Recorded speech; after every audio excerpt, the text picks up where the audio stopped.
Yes, si Pressman sobrang kinilig at masaya sa pabalik-tanaw ng FPJs ang probinsyano ng Dreamscape Entertainment. Bagamat malapit na ang 7th anniversary ng FPJs ang probinsyano. Gayon pa man binalik-tanaw ang mga babae na naging bahagi ng buhay ni Cardo Dalisay. Samantala isang babae lang ang tumatak sa puso't isipan ng sambayanan, si Yasi Pressman. Bilang si Aliana Arevalo Dalisay na naging asawa ni Cardo.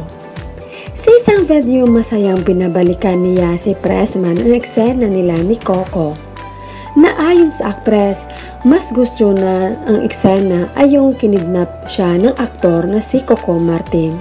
Yun talaga ang mas memorable at super fan. At inamin ni Yasi na maraming eksena na walang script, na bahala na kung saan papunta yung eksena.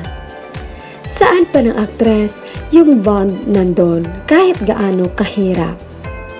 Komento naman ng mga netizens, Aliana the best, portrayed her character so well. Aliana lang malakas, umabot ba naman siya ng 5 taon? Sa kabilang banda, tuloy pa rin ang sigaw ng mga netizens na sana magkaroon ng series o movie ang tambalang Kukuyas. Sa ngayon ay patuloy na nag-enjoy pa rin si Yasi Pressman sa kanyang bakasyon.